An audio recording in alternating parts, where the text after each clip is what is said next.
Yeah, I know, the Montreal fans that watch these videos are going to get pretty pissed off by this video being made, but today what I wanted to do was go over a conversation that has brought itself up, especially after the Toronto and Montreal preseason games that we had witnessed. Now, long story short, today we are talking about two players who happen to be young guys and who happen to play styles that are more comparable than not. Today we're talking about Toronto Maple Leafs forward Matthew Knies, as well as Montreal Canadiens' first overall pick in the 2022 draft, Juraj Slafkovsky.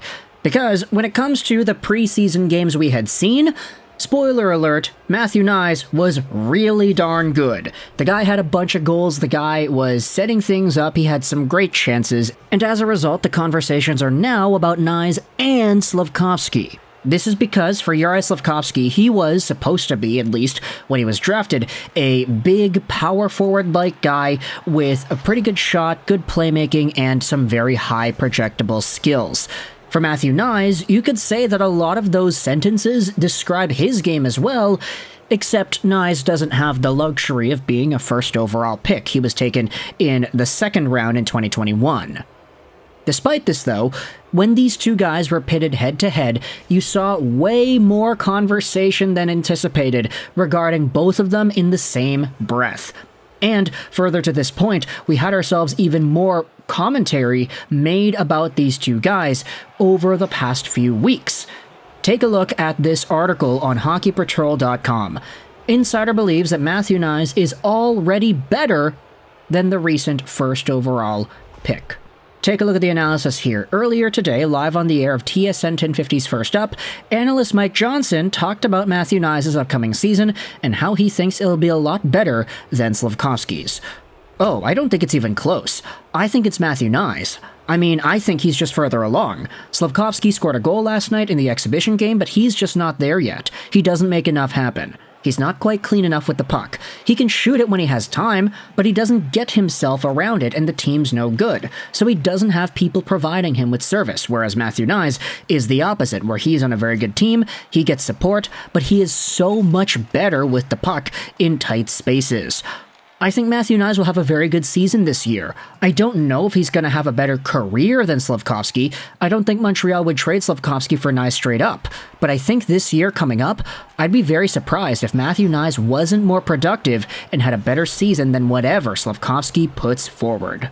And the reason I like these comments is because it contextualizes everything. It doesn't just straight up say, okay, Matthew Knies is going to be the better player long term. It says maybe long term Slafkovsky is better. But it also brings up how Matthew Knies, despite being a better player than Slafkovsky is today, has a better supporting group around him, which allows him to be better. Not to say that if you swapped the teams, then things would be entirely different. Knies is probably still a bit better than Slafkovsky is today, but just the situations around these players, they help Knies out tremendously, whereas Slafkovsky does not have that same support. Now, if you go onto Twitter and you search up Knies Slafkovsky in one search, you'll find clips of people posting Matthew Knies highlights. Look at this one by Sam Lafferty, Defender. Here's Matthew Knies making Canadiens' first overall pick Juraj Slafkovsky look like an absolute fool on the ice. What a player. This post has 300,000 views and almost 1,000 likes. But the thing is, this post is kind of misleading because Slafkovsky isn't even in this clip. You see, one of the games, the preseason games between Toronto and Montreal, you did have Slafkovsky suit up against Knies, and the other one did not. This one doesn't even have Slafkovsky in the clip, it's just kind of, it's bait. But it worked, it's pretty effective because you got a lot of Canadiens fans in the replies to this one. Some of them are getting the joke, others are just kind of defending Slafkovsky, and if you search more so you'll find a bigger conversation about this. But either way, when it comes to the short-term projectability of how these players have grown and progressed since last season, it's very easy to see why Juraj Slafkovsky might not have that same level of support that a Matthew Knies has, at least from the fans. A lot of people in Canadiens Nation will say, hey, you just gotta be patient. Just wait. First overall picks sometimes don't pan out right away. Jack Hughes is the pinnacle example.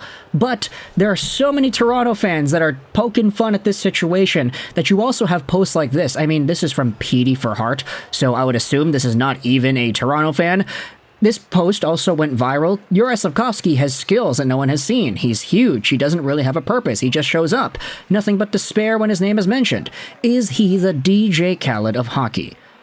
Now, of course, I'm not going to go out there and only look at the negative tweets, because there are a bunch of good ones. A lot of people are talking about Slafkovsky's improvements, the slow steps that he has taken to becoming a better, more complete player. People are showcasing his breakaways. People are talking about all the other chances he has had. There's Habs Fan TV who goes out there and says this. There's a sentiment that Slafkovsky must play in the NHL this season. Here's a genuine question. If Caulfield went down 10 games to Laval, why is it inconceivable for Slafkovsky to do the same? I'm not arguing that he should play in the AHL. I'm just saying it's not out of this world. So even here, it's a Habs Twitter profile saying that Slafkovsky might actually benefit from AHL time. And so overall, it's kind of crazy just noting how much ruckus this player and his play has caused amongst fans around the NHL, especially when compared to Matthew Knies, who has had just an overwhelming blanket of support from Leafs fans and an overwhelmingly positive reception from all the other fans of other teams looking at this guy. Now, sure, Matthew Knies is not under any similar circumstances, draft-wise or player profile-wise. Sure, they have the same type of playing style, but Matthew Knies was a second-round guy who had worked his way up to becoming a steal within the first year and is now looking to be a really good NHL rookie. Slafkovsky has been a disappointing first-year player who is heading into a second-year sophomore season where he does not look like a first overall dominant guy like some of the players we have seen in the past. That's okay. It is fine for him to not be all right away, and we even made the video last week, Juraj Slafkovsky versus Jack Hughes, talking about the similarities in their profiles and how they both started out pretty slowly. But for Slafkovsky, the new conversation here is now, would you rather have him or Knies on your team? I like how Mike Johnson says it, long term, maybe Slafkovsky does have the better career, but for right now, in 23-24, you could very well say that Matthew Knies is going to have more points, he is probably going to have more goals, he may have a bigger spotlight, and maybe even a bigger role, since the Michael Buntings of the world need replacing. Tyler Bertuzzi, Max Domi, these guys are pretty good, they've got that role in their repertoire if it was given to them, but Matthew Knies might also have that ability to take over and be that physical presence that can facilitate play properly and create offense for the Toronto Maple Leafs as well. So let me know your thoughts in the comment section below when it comes to the short term versus the long term. I think it would be a pretty unanimous thing to say that right now, short term, Knies is a better player. Like, I know there are some Canadiens fans that might get pissed off at that, but like, I'm seeing a lot of Habs fans even saying that Knies is the better of the two, or that he is more valuable to the Leafs than Slafkovsky is for the Canadiens at this moment, considering how much of an impact Knies had in his stint last year and how he has looked in the preseason. He has been phenomenal. Slafkovsky has not had that attached to him. He has not been phenomenal. He has not been amazing. He's just been okay. And that's fine.